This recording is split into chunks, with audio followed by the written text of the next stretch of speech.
Shooting it raw? Yes. Shooting it raw.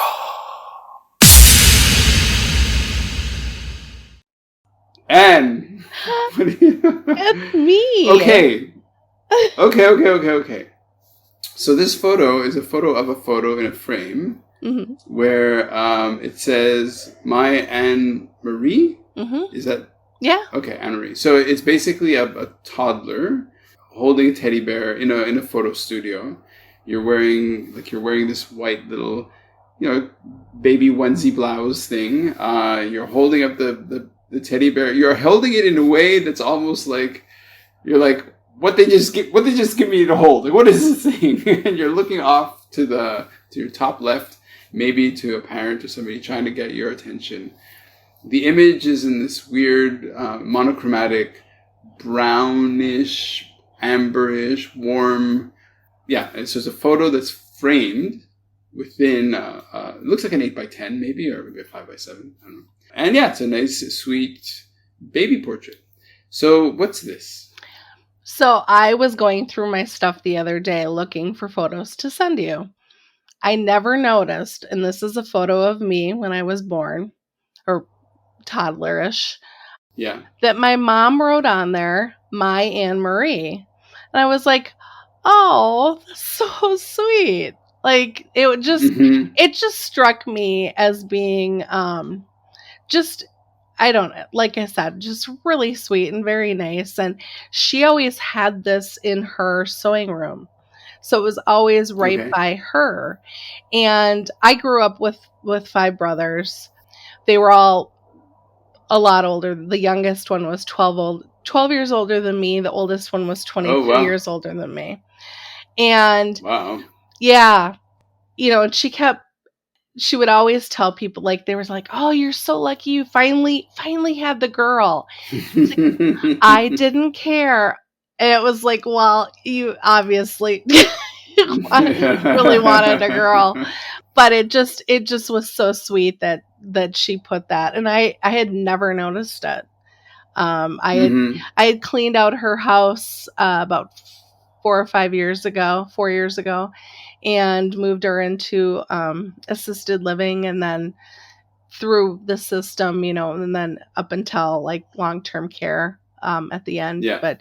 But she, I had this in a box and was looking through and just thought, that's just really nice. So I thought I would share that.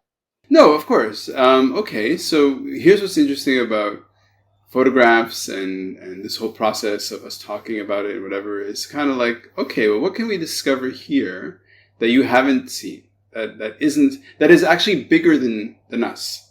So your mom, obviously you have the connection to your mom. She had this photo, clearly had a good sex life. If 20x years later had another baby, so good for her. Yay that. Yeah, so why don't we talk about that role of the past and the present and the connection? So how does that, for example, shape your relationship to your children? So I've always been really adamant about like writing down the past and making sure we recorded her memories and different things like that.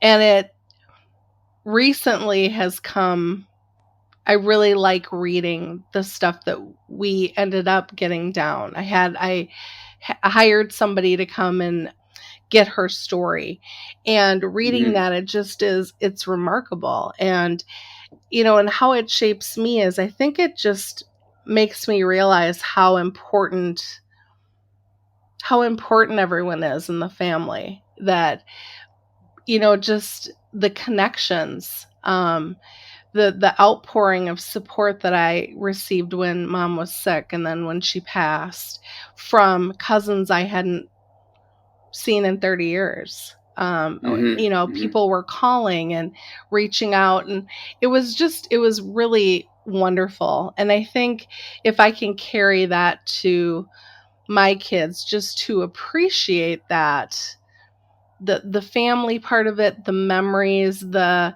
the past, which I think is so important. And I don't think we are recording it in a very great way now that's going to be, I mean, podcasts and everything are so wonderful, but I love when people are journaling and writing and making sure they're capturing their memories for their children. And when people do books with us, I'm a publisher, a lot of them are about not necessarily just a memoir, but are about something. So about, having their artwork, but sharing that with the next generation and generations to come. Right. So now we've opened the door to something that I know, which is writing and books. And okay, so it's really funny because I'm a nerd, and I've been doing photography and writing for a long time. And when people say to me, "Oh, this is a picture of me when I was younger," I'm like, well, all photos of us are from when we were younger. And then writing. Writing is the past, right? In a way, like we're recording our thoughts and also shaping them and preparing them and publishing them. So you're a publisher. Aha! Yeah. Okay. Now, is this publisher that I'm speaking with someone who's written a book herself? Yes, I have. So I just finished one all on my own, not on my own. I shouldn't say it that way, but I've written stories for anthologies. It takes a village. It does take a village. It does. It takes a village of editors with me. Yep. You got it. So I finished a book on publishing. And okay. I had started it in 2017. I finished it in 2019. And then I didn't do anything with it. And because so many things have changed, redid it, revamped it, had a couple more editors look at it, and just launched it and handed it to one of my friends. And I said, "You're getting the first copy. Here it is." And I said, "This is my first book." And she says, "Well, that's just sad." What? Well, thank you. She said, "You own good that your friends keep you humble." Yeah, they do. They do, right? She goes, "You own a publishing company. I can't believe." I said, "Well, no, I've published books, like anthologies, and I did a whole line of books called Reminisce that are for people who are maybe older or have dementia or cognitive disability, but still love to read. So it's large type, but they're great stories. They're still adult stories. They are, 1,500 to 2,000 words and, maybe a couple characters. So I've done that. So I've done a lot of different things. I just never have launched a book on my own, under my own name. So it's different. Right. No, of course it is. Now look, what would you tell your author who was invited onto a podcast to promote or to talk about their book, which maybe you didn't want to do, but what would be the first thing you'd tell your author to mention about their book? Probably what it's about or what the name is, which I haven't done that yet. The title! The title is The Journey from Manuscript to Print. So you can see it. Nice, and there it is. So you're holding it up, and it's the journey from manuscript to print. It looks like a very dense, full, rich book. I mean, it took a couple of years plus to bake, and then you just launched it. Link in the show notes, of course. Okay, Anne, nice. And again, Aubitz. Yes. Book in stores and can be ordered online. What is the reader going to get from the book? And look, not the one little nugget, but what is the big sort of lesson that the readers get from your book? Well, so the tagline, A Guide to Publishing Your Book. It is through the whole process, and it is not. It's not sugarcoating it. It is telling it like it is, but it is it's still inspirational. Mm-hmm. I don't ever want to crush someone's dream of writing a book because it's so important. I mean, no matter what you're writing about, one of the first books I ever published for somebody was a book about her cat.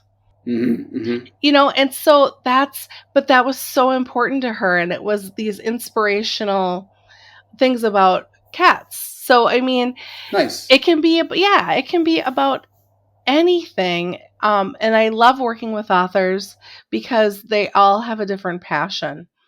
And it's so wonderful to hand them their book the first time.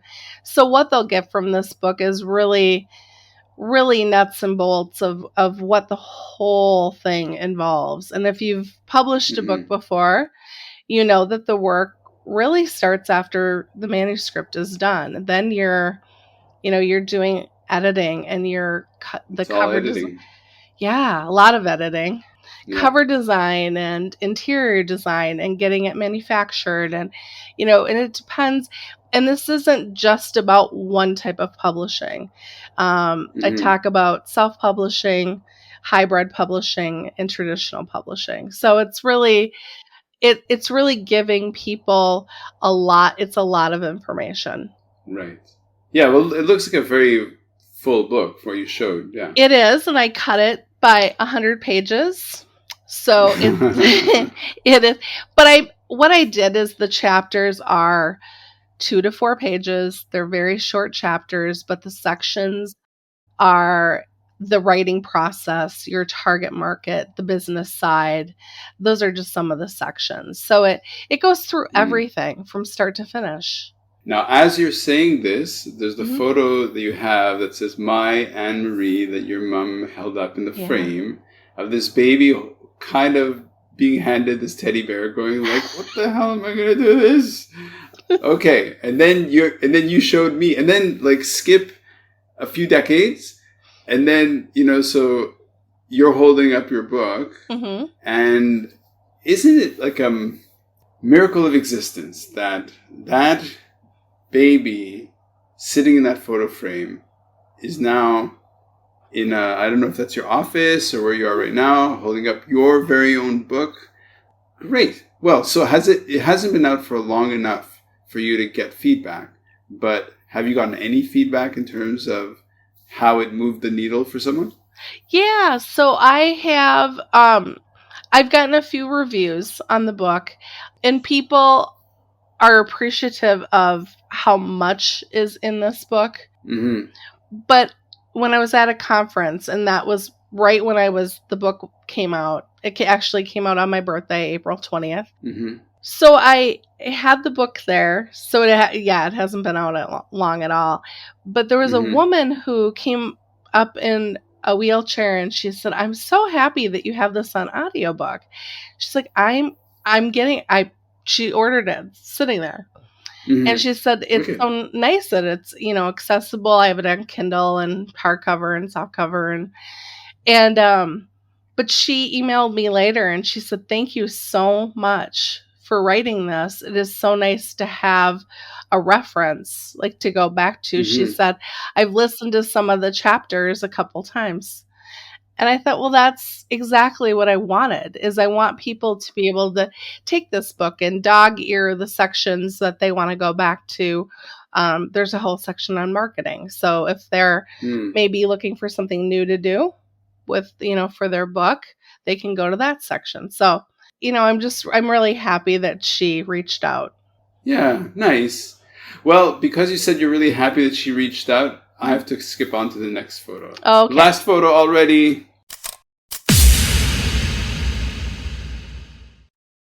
So is life really a gift? Really? Can you make every second count? That's the whole point of the podcast.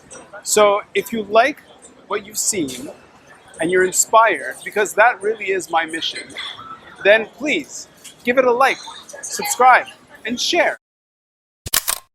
Shooting it raw? Yes. Shooting it raw.